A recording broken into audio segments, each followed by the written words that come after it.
Welcome to Company Culture with Yvette C. Owens, where we explore the behaviors that really dictate how organizations are perceived, how people receive their content, their services, all because of how you leave them feeling. Have you ever?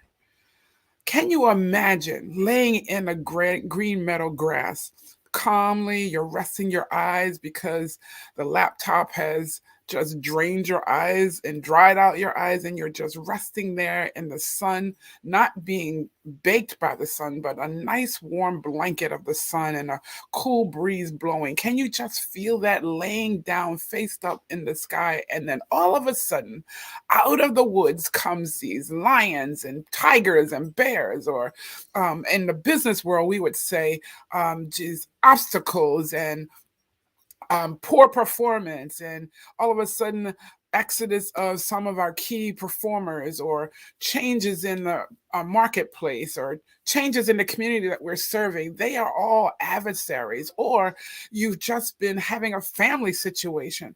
And so we are talking today and over through the month of February about leaders who were created in adversity, leaders who were created out of adversity. They were called into their leadership position because of the situations they overcame.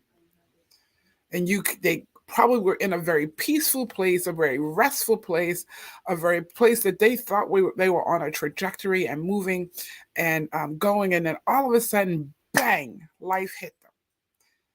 And so those are the folks that we wanted to talk about, because I think it takes extra strength, extra perseverance to overcome those situations, to rise up and still moving forward. And so today I want to invite you to join me in welcoming my guest, Dinah, all the way from South Africa. She is joining us, and we're going to bring her on now. Good morning, good afternoon to you, Dinah. Good morning, good afternoon. Good morning and good afternoon from my side in South Africa. It's almost 14:33. Beautiful afternoon. Thunder showers there and there, but a beautiful day indeed. And we're having cold weather here in Connecticut. So it's good to be able to continue to persevere. I just want to share some information about Dinah, and I did share that in in the post and things that I posted and regarding the broadcast. But she has come out of a experience. She's a retired occupational therapist. Um, She's worked in both public and private sectors. She has a passion to help others recover and restore in life areas, physical, mental, and spiritual. She is a life coach. And once you hear her story, you'll know why she has picked that mantle up, using her struggles and her experiences in life to uplift people to a life of victory. She is the author of 3 books. In the post, I shared one, which that title actually just grabbed me, From Scrapyard to Beginnings. And we'll want to hear more about that, Dinah, as we talk this morning and this afternoon. And then she also is the author of Experiencing the Personal God, Insights of Holy Christian Living, and Prayers That Answer and it's a practical guide. And we all know we need prayers today based on everything that we're seeing. So thank you so much for joining us. I appreciate all that you've gone through to get to this place in your life, and the fact that you have such a kind heart that you want to share it with others so they don't have to go through what the things you've gone through. And so why don't you share with us more about who you are and why you feel it's important to be there for people now in this time. Thank you and good afternoon again. I've been introduced as Dinah Sekwaila, a former health professional in the form of an occupational therapist and a life coach. I'm a mother, I'm a grandmother, and I'm a wife to my husband. Peacefully retired, and I am enjoying it because I am living my purpose. Awesome. I'm not financially rich, I'm not wealthy, but I'm spiritually wealthy. And I am prospering as my soul is prospering. Mm. I'm saying these words because sometimes when we think of prosperity, fruitfulness, success, we only think in terms of the financial resources, the things that we own. We forget that we are a three-faceted man, the body, the soul, and the mind. We are spiritual beings. I'm talking about my spiritual prosperity. I am rich in that regard and I'm comfortable at that space. I chose this line because, let me say, I did not choose it. It chose me. Because Nice. the Bible says God knew us before we were born. He formed us, He separated us, He blessed us. And above all, He said we must go out there and make disciples out of men for His glory. He chose me. He used circumstances to allow me to be where I am. Awesome. My story goes this way. As you already indicated that I was comfortable. I had all what I had, but boom, one day something just happened. Late, early hours of the morning, highly pregnant with my baby. I could not tell what was happening initially. I had this severe pain on my chest. I was vomiting. I was disorientated. I didn't know what is exactly happening to me. The only thing I knew was that I'm not okay. And I was about a month before the delivery time. I knew I'm not having any labor pains. I had to rush to the phone, call a friend who came and picked me up. Fortunately, by God's grace, I was not very far from the hospitals. Immediately I arrived in hospital. I was already in seizure.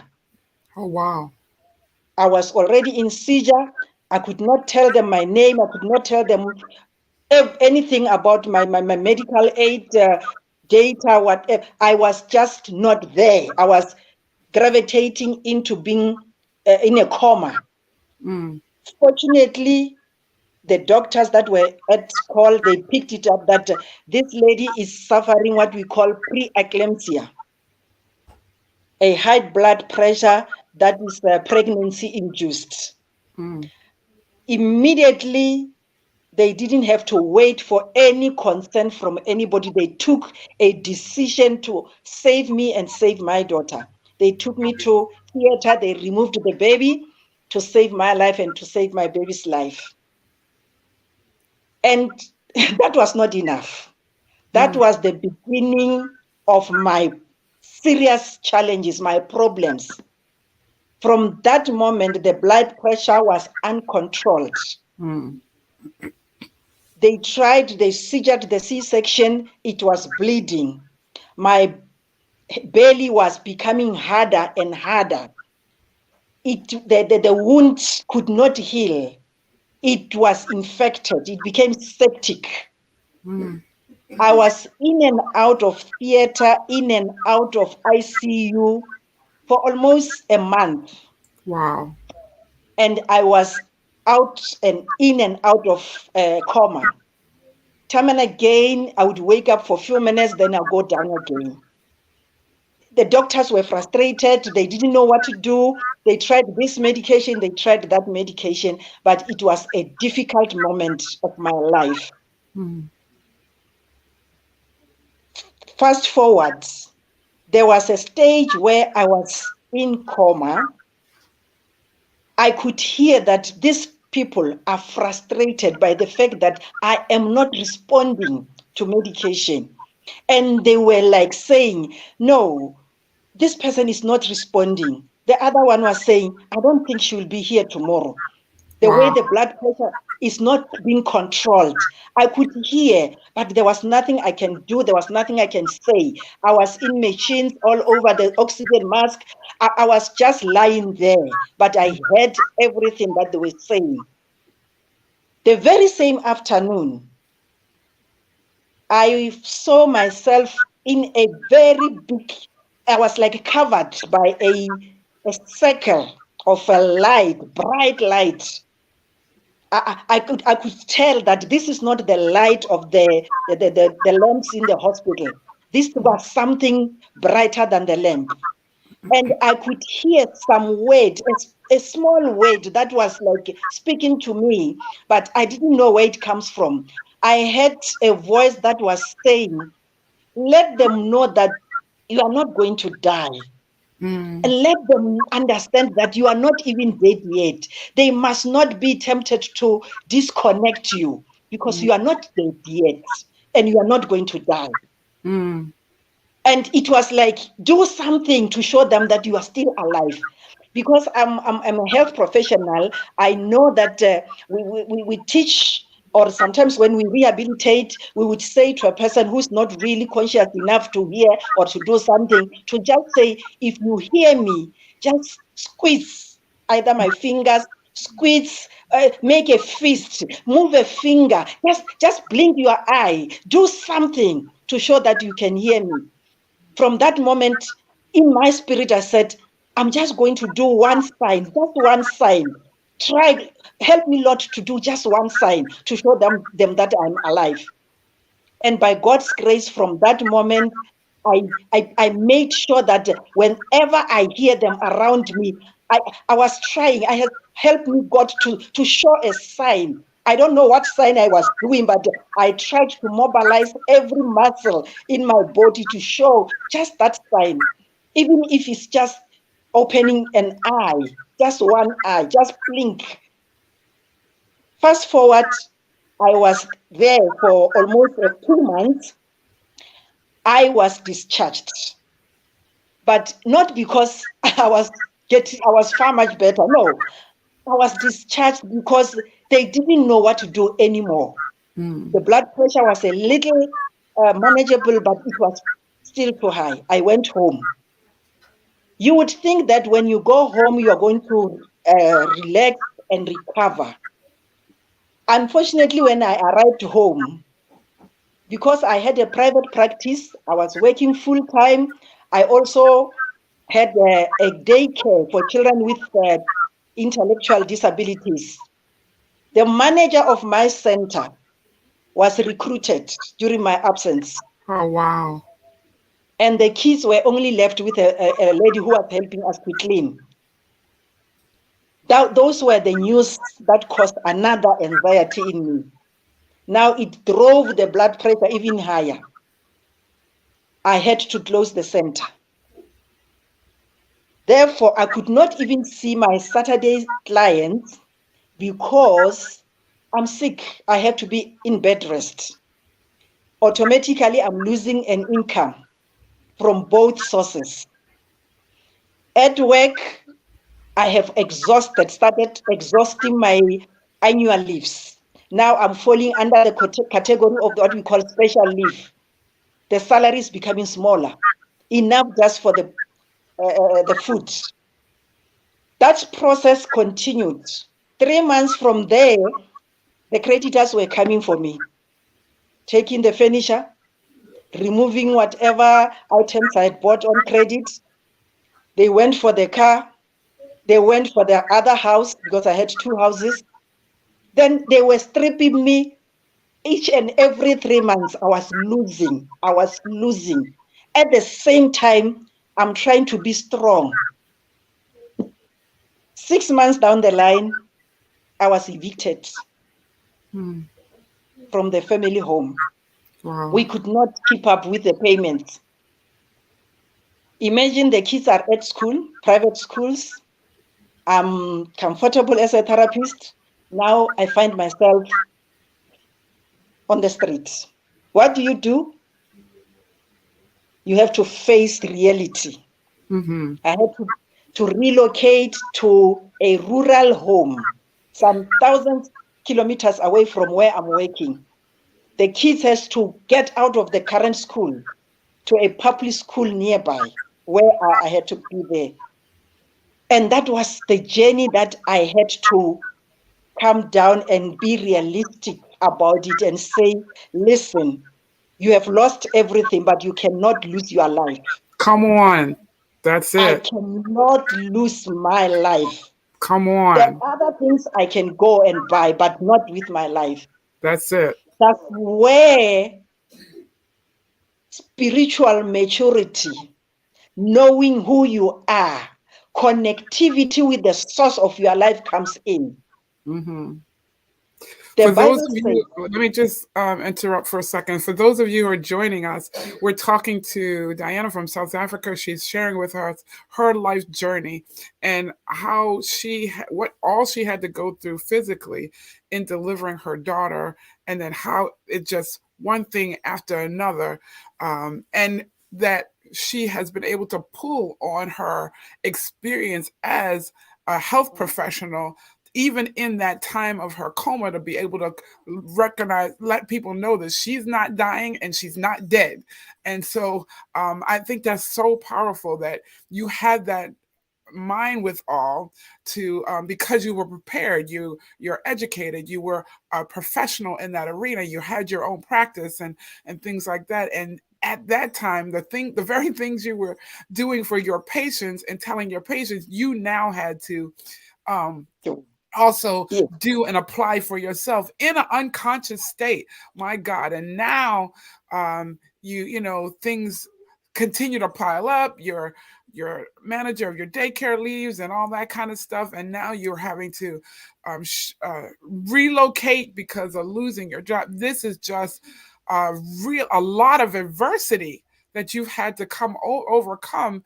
But as you're talking about being knowing your identity and who you are and who's created you and what he's created you to be, that's where your leadership continues to rise and goes to a whole nother dimension, it sounds like. So yeah, tell us more about how did you really get the strength to keep persevering through all of that and to be the strong one for your family? yeah.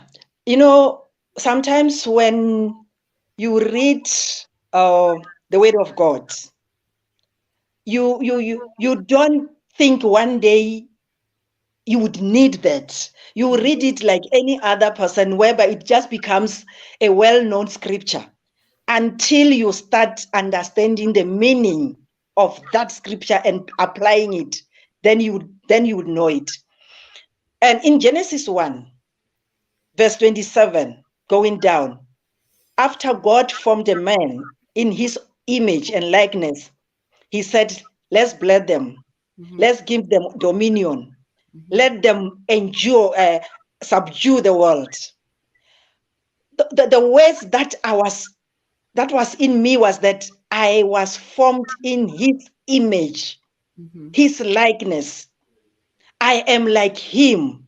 And the Bible says nothing is impossible with him. Mm-hmm. And it also says I can do all things through God who strengthens me. Mm-hmm. It goes further to say all things work together for good to those who love the Lord. Yeah. I can go on and on and on and quote them.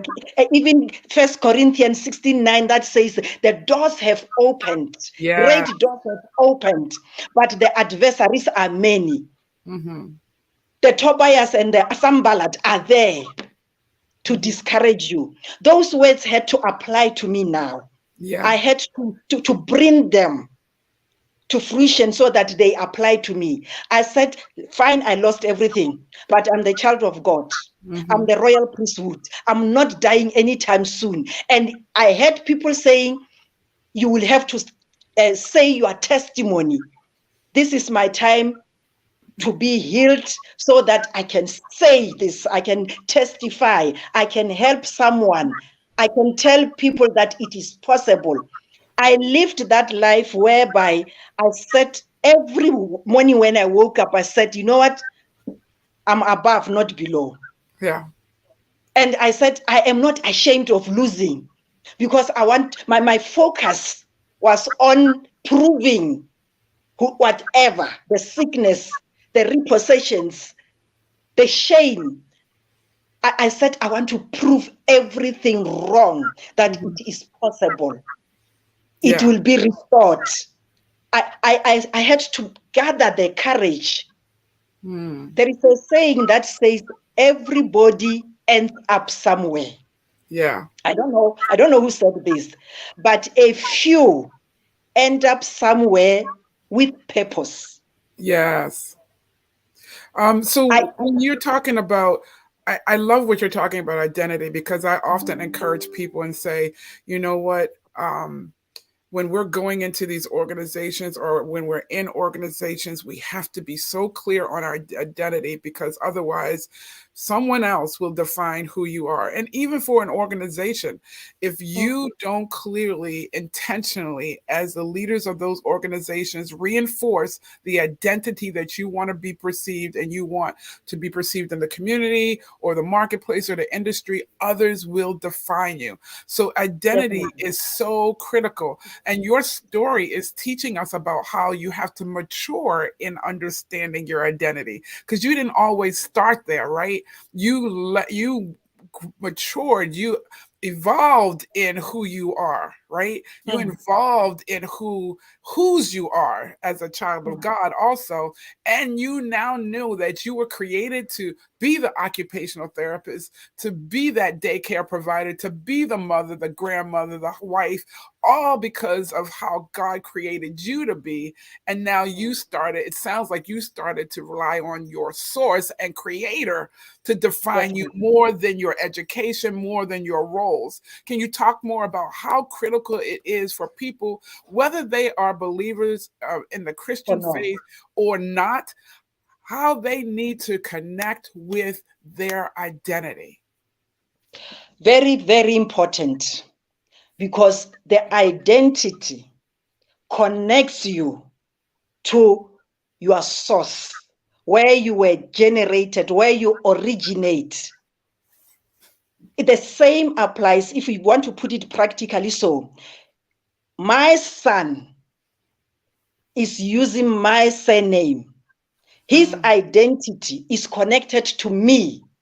So, whatever he does out there, they will always ask, whose son is this? That Mm, is how important identity is.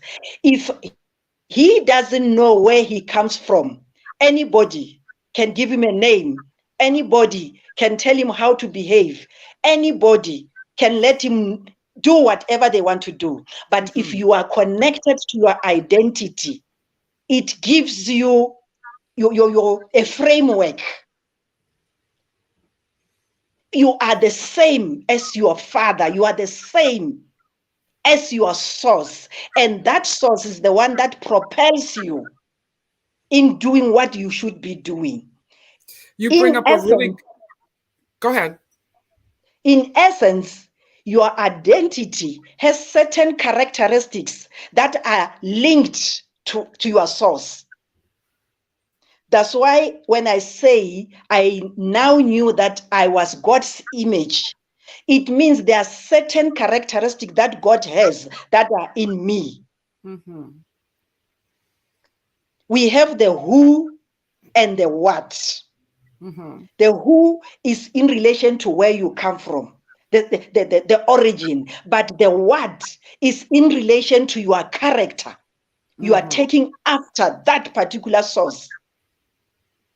Because there is a story in the Bible about Jacob, Hmm. the man Jacob who was fighting an angel, who was wrestling with an angel. At the dawn, what the angel said to him, let me go because it's about to be daybreak. And he also asked him, who are you? Yeah. No, he didn't say who are you, he said, what is your name? Yeah. He said, what is your name? But Jacob did not understand the difference between who you are and what is your name. Ah, good Who, question. Good yes, difference. he didn't understand the difference between the two. Who you are, it talks about your identity. what is it that you have that is similar to where you come from? That is your Yeah. identity. When I'm talking about Yvette, there are things that gives me your identity. Mm-hmm. I identify you with this and that and that and that. But when I talk about what you have, then I'm talking about certain characteristics that builds up into when we say an organization. Mm-hmm. Immediately you talk about an organization, you are able to see what that organization represents through its character, Yeah. through the what. So I had to know my what. Yeah. That led me to my why. So my Mm. what was I'm the child of God. I have the image of God. I've got the character of God. I can do everything. I can buy those things again. I have my life. I'm qualified. I can apply for a new post. I can, I can allowed me to thrive above the situation. I Mm. even said one day to somebody who said, shame, you lost the house. I said, you know what? The house I was staying in was small. It was at an area that I did not necessarily like. It's just Mm-hmm. because I qualified based on my salary to that. I'm going to buy a bigger house at Mm. a place where I really like. I would have a choice. And I'm Yeah. gonna drive a car that I really like. So I was like making it a step further to show that I can do those things with God that strengthens me. Right. So it is very important for an organization, for a person to identify their identity and what is it that they are capable of doing that will give them a purpose in life. Yeah. That's really, really good. I love the point where you said your identity is connected to who you're connected to and who defines you. And so I encourage our listeners and those who are watching that you may be identifying with something or someone that's not reliable.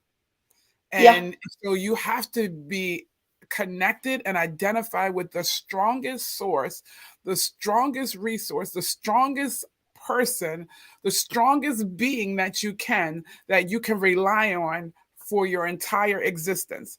Diana, yeah, obviously going through this whole, she was pregnant, the excitement of delivering a new baby, and it just escalated into all these things, this, health issues, financial issues, and all that. And so she had to identify with her God, the person who she identified with. And that's where, as she so greatly and strongly points out, that's where she understands her what that leads to her why. And I think that's so awesome. Our what leads to our why, and therefore that's our purpose.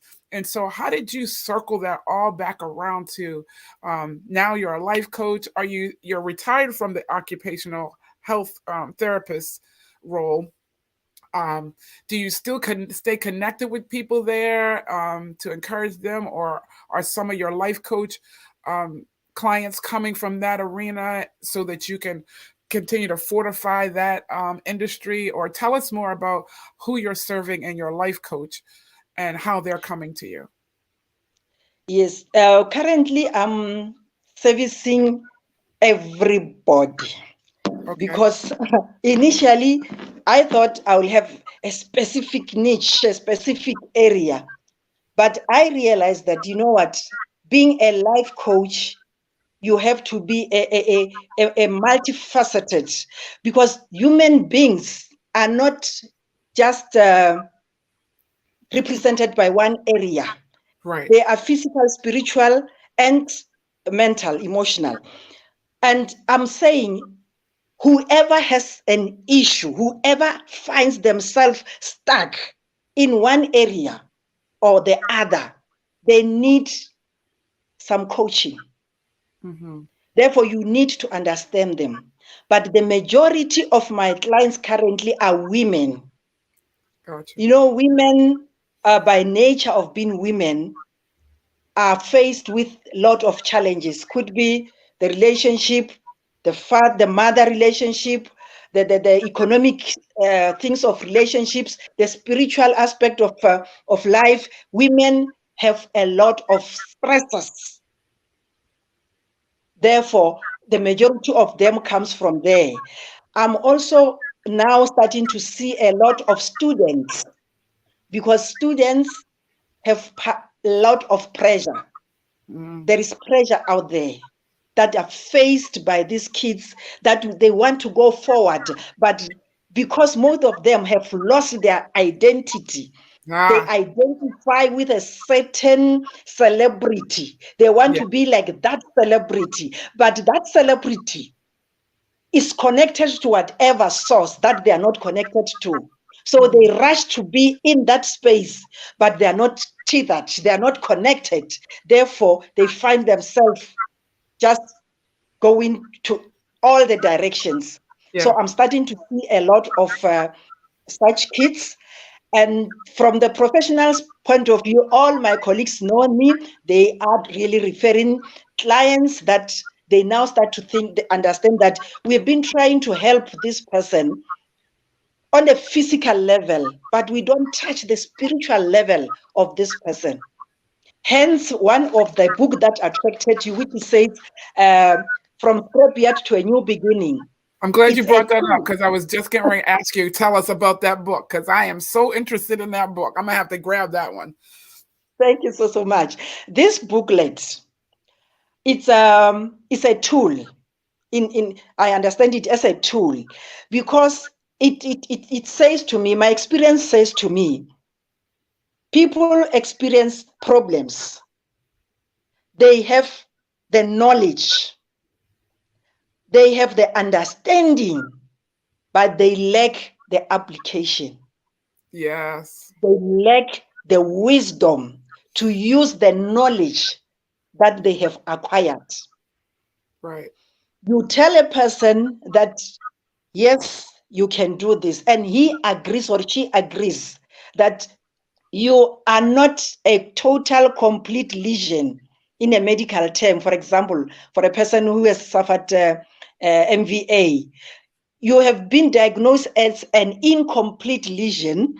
You have the ability to walk, but the person, because he does not accept the fact that he is on a chair, on a wheelchair, he start building a wall that I've seen people on the wheelchair. It means I'm going to be on a wheelchair. I cannot walk. Then I cannot. They build a wall around themselves.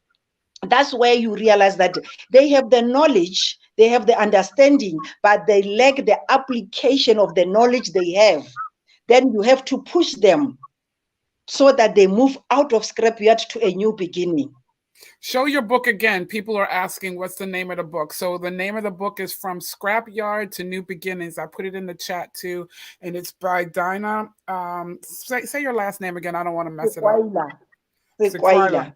It's Sekwaila. I will I put her name in the chat too. But this is so powerful because application is key, The key. right? I mean, you can Application is the have key. all the knowledge, you can know, and you can talk the talk, but if you can't apply it, then that is the, and I'm all about, so I love that because I'm all about execution and implementation. And if you can't put it into practice, then you just know information.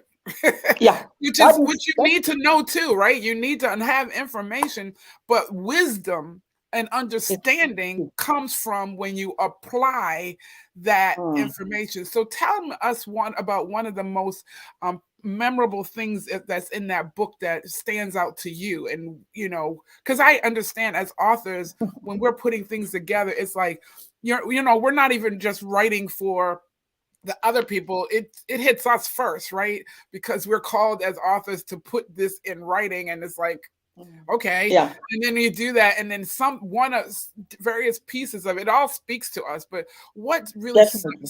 stands out to you right now that you want to share about that book that really stands out? The There is a story that is in this book. It comes from the biblical point of view. There is a woman called Naomi who moved from his country because of famine to a foreign country. When he arrived there, he lost husband, he lost the two sons. He was left only with the two daughter-in-laws. They were all not working. That woman was suffering. She was in a state where there was nothing to eat. There were like 3 women in a house that are all not working. They are struggling, they are suffering. There is one thing that she did. That is application that we just talked about. She took a decision. One good night, she took a decision to say, you know what? I'm not going to die here. I'm going back where I come from. She's now going to connect with her identity. She's connecting with her original place. She had to mobilize the family and say, guys, we are not going to sit in this foreign country and die. We have to move. Let's do it. She committed to that decision. Yeah. She moved out of the foreign land into her place of origin. And when she arrived there, remember, she doesn't have a job. Right. She doesn't have a husband. The daughter-in-law who followed her doesn't have a husband. But she knew that my place, this is my previous home. I used to play here. This is a rich country. She didn't stay there and say, okay, they will feel pity for me. They will bring me some packages or whatever. She took another decision to say, daughter-in-law, you are still young. Go out there and harvest behind the harvesters in the field so that you can bring money home. And that action, that application of what she knew brought good news, because the daughter-in-law was ultimately to get married to a rich man. The entire setup changed. That is where application comes from. That's where, when I say move from a scrapyard to a new beginning, that's where I'm showing my client the possibilities relating to where she is. You can't be sitting here and say, I'm divorced, I'm depressed, I'm worthless, I'm hopeless, I'm useless. What is it that you have? Yeah. God asked Moses. Yeah, he and said being to committed. Moses, You mentioned being committed to what you have.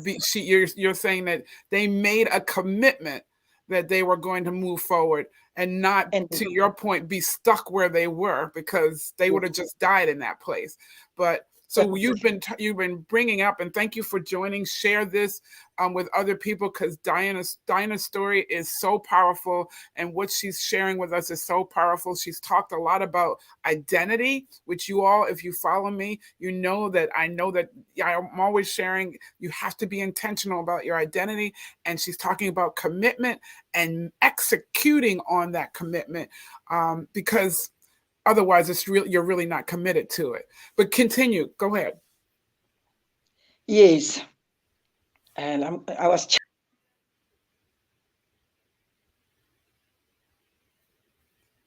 So Dinah was sharing with us her email, and so I lost her for a second. But thank you for those of you who have been joining us. This has been a powerful time, and I started this series. Hopefully, she'll be able to come back so we can wrap up together. I started this series for the month of February around adversity, and leaders, specifically about leaders who were created in adversity. And that's not to say that you're not in a leadership role and you didn't get there, and then all of a sudden maybe adversity hit you. When I share in my book, Concrete Corporate Enemies, Mind, Personalities, and Situations, she's coming back now. When I share in my book, mind conquering corporate entities, mind personalities, and situations. I'm also sharing that there's a section in my book talking about the first 18 years. And those first 18 years, things were just going along okay. And then all of a sudden, crazy things started happening in the workplace. And, as things started being capped and the ceiling being dropped, we talk about that glass ceiling. Well, it wasn't shattering, it became brass. And where leaders were supposed to be supporting me were no longer supporting me. And it just felt like I went from, this constant flow of progression, constant flow of promotion, constant flow of increases financially, to the well went dry overnight.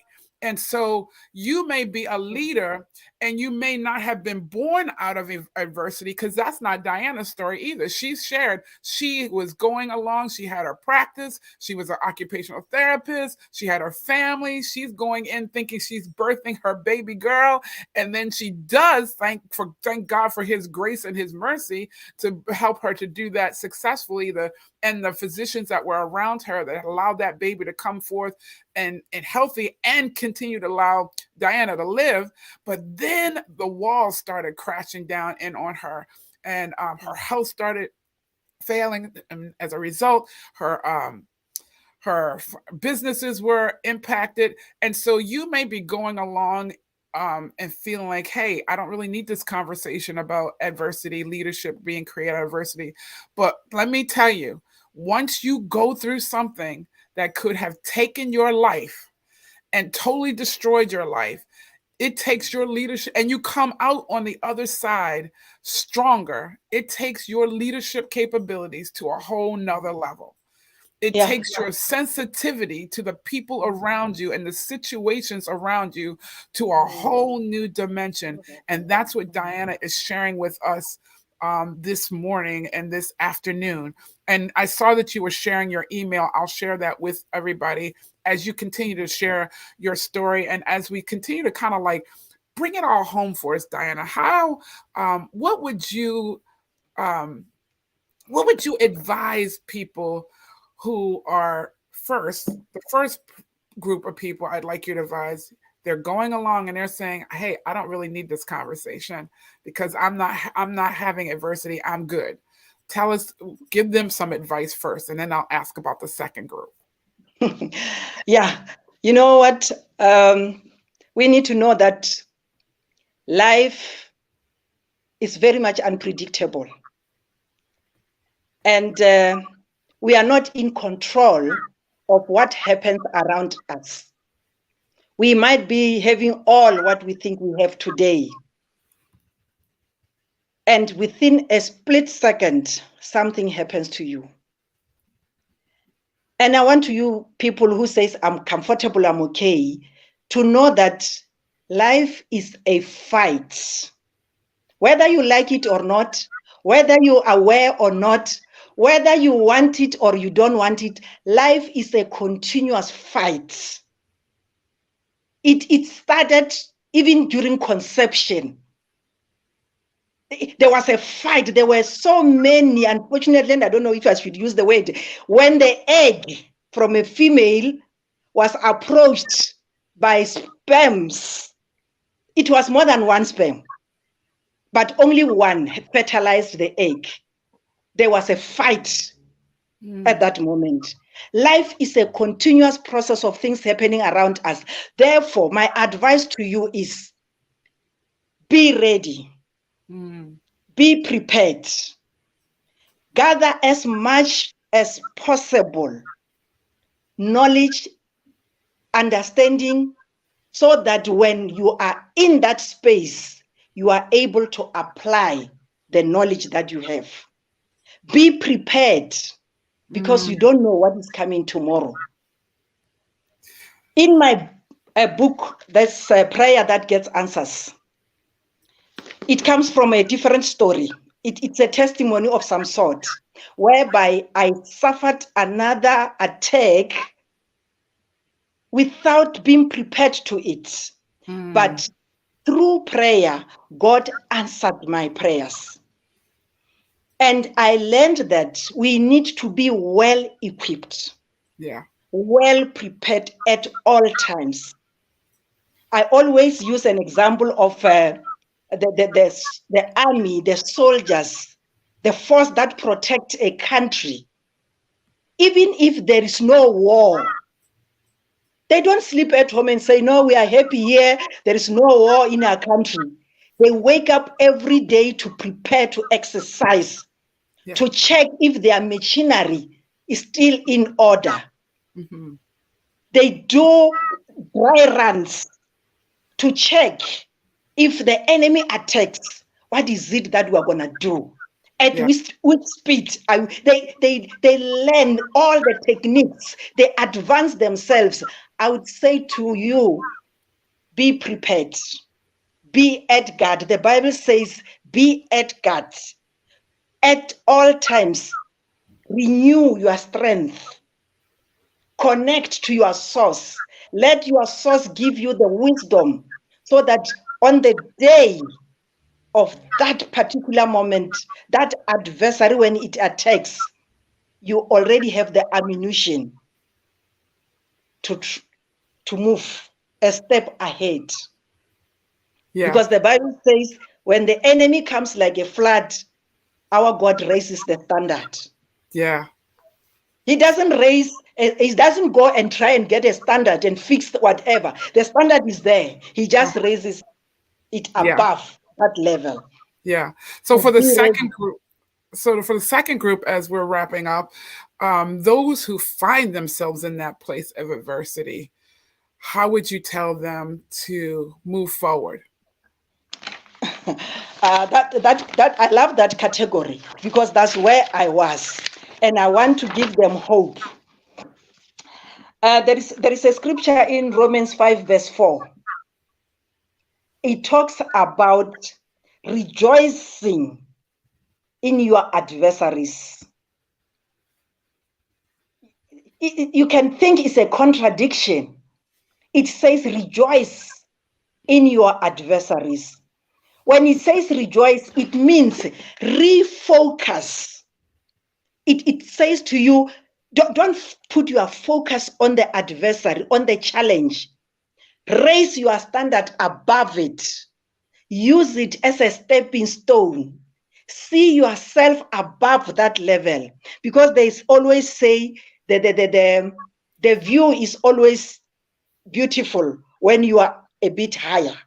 Raise the standard higher so that you are able to see something better than where you are. It says when you are in such situation, it develops your endurance, your persistence, your strength, your hope. Never give up. There is a reason for that. Yeah. There is a very good reason. You may not see it, you may not know. But in biblical terms, we say every adversary is your ministry. Mm-hmm. Whether your ministry is to go out there and teach people how to bake, how to the best leader ever, everybody has their own purpose that God has given them, and Yeah. it will come in different ways. So find yours. Yeah. Ask God, what is it that I must do with this situation? Don't say why. Say, what is it that I need to do with this situation? Right. Let God show you your what so that you can find your why. Yeah. There is a reason for being in that situation. That's Therefore, when I come to you, I'll tell you, you are in a scrapyard, but you can come out. yeah. Rolling, crawling, jumping, doesn't matter. What is important is you are coming out. That's so awesome. So awesome. You're coming out and you're going to come out so much better. Don't give up, right? So, we talked about some critical things: identity. We talked about commitment. We talked Mm, about execution. We talked about don't yes, give up, and only really seeking your what so that you can understand and learn your why, which leads to your purpose. Diana, I'm yes. so grateful that you joined us this morning, afternoon. Tell us what's new coming for you. I've already shared your email if people wanted to connect with you. Tell us what's new coming for you. Do you have more books? Do you have more? Are you what are you doing over in South Africa and over around the world? Because today you're in South Africa and in the USA because you're sharing with me on my broadcast, and I'm so grateful that you Yeah. came to Company Culture with Yvette C. Owen. So, what's coming up next for you? Um, what I'm currently doing, I'm I'm so busy on my one-to-one clients, connecting on Zoom. I'm busy on my teachings in churches, in schools, women ministries. I have a group of women in my street that we walk every afternoon. We call them the Soil, which is Step Out in Love, supporting people who cannot afford. It's sort of an NGO. It's not money related. I do it for the love of God. And what I'm preparing, because I am naturally a speaker, I found my what. I'm naturally a speaker. I used to coordinate seminars prior COVID, the face-to-face. I'm moving into being speaker in your events, any others events. They can connect me. I can come and do speaking. But above all, I want to host an online women empowerment seminar with Nice. any woman who is prepared to say, let's go, let's do it. Let's move these women out of the scrapyard, because there are so many women that are lying in scrapyard. They went there having the lights on, the tires on, but because they've been sitting there, the tires are flat, the lights have been taken out. They are gradually becoming rusted. We are kicking them out of the scrapyard. I in that space now. I'm moving into that space. Awesome. Thank you so much. Thank you. Thank you. Thank you. So, Diana's conversation email is in the chat if you need to or want to connect with her. If you want to connect with me, I'm happy to help you connect with her. Thank you again for joining us. I am so grateful for connecting with you as well as having you on the broadcast. So don't you go anywhere, Diana. Did you want to say something else? Yes, I wanted to say I'm also on Facebook. Mm-hmm. My Facebook page is Dinah Sekwaila, the Diana, and my surname Sekwaila. Through Messenger, Facebook Messenger, people can reach me out. Then we start conversations there. Awesome. I'm just gonna put your name out there, just up there. So, thank you again for those who joined. I did that right, Diana? Yes, yes, correct. That's my Facebook page, correct. And the Okay. email also for reaching me out. Yeah. So connect with her. She's a speaker, a fellow speaker. She can help, especially for women. And we look forward to that symposium that you're going to have, that event. I know God's going to bless it tremendously. Um, Mm. and if I can help in any way or be of service to you as you produce that, just let me know. Thank you all for joining. Share, and share again because, yep. And remember There her are books, at books, yeah, from on scrapyard paper, to from new beginning, scrapyard to new beginnings, and I'm experiencing the personal God, experiencing the personal God, insights and of holy Christian living, and prayers that get get answered. answers. A Yeah, practical guide. yeah. It's through PayPal. They can find this through PayPal using the same email address. Then I am packaging and sending them all over. Awesome, awesome. Thank you.